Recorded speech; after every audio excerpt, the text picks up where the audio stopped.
आज आपण सोयाबीन पिकामध्ये बीज प्रक्रिया का करावी व ती कशी हे आपण या ठिकाणी प्रामुख्याने बघणार आहोत।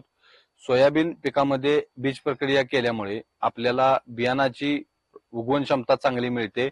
त्याचबरोबर त्या बियाणापासून उगवून येणारा अंकुर जो असेल, जो कोंब असेल, तो अगदी सक्षम आणि सशक्तपणे बाहेर येतो। त्याचबरोबर सोयाबीन पिकामध्ये आपल्याला जे काही उत्पादन मिळणार आहे त्या उत्पादनामध्ये सुद्धा वाढ होते व उत्पादनाचा स्तर सुधारतो।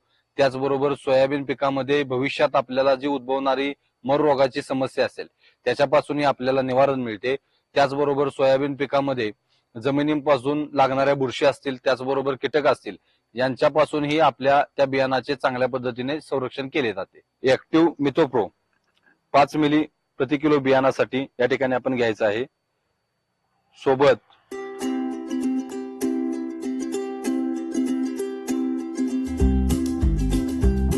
या ठिकाणी सोबत गरजेनुसार पाणी आपल्याला या ठिकाणी घ्यायचं आहे।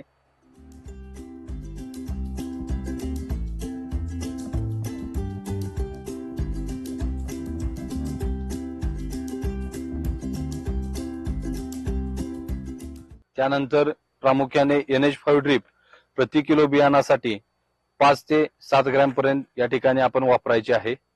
तेही व्यवस्थित त्या बियाणामध्ये पसरून घ्यायचे आहे। NH5 ड्रीप 5 ते 7 ग्रॅम। त्यानंतर प्रति किलो बियाणासाठी कार्बेंडिझम 1 ते 2 ग्रॅम प्रमाणे त्या बियाणावर व्यवस्थित पसरून घ्यावे, व्यवस्थित लावून घ्यावे।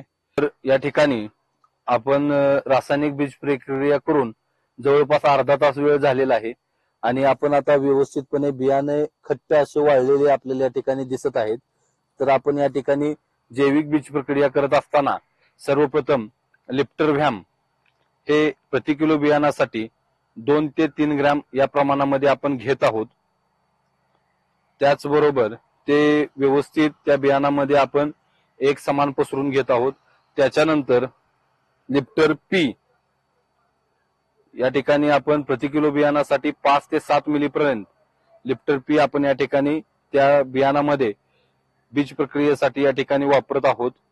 प्रति किलो बियाणासाठी 5 ते 7 मिली पर्यंत लिप्टर पी आज आपण या ठिकाणी त्या बियाणामध्ये एकजीव केलेला आहे, मिक्स केलेला आहे।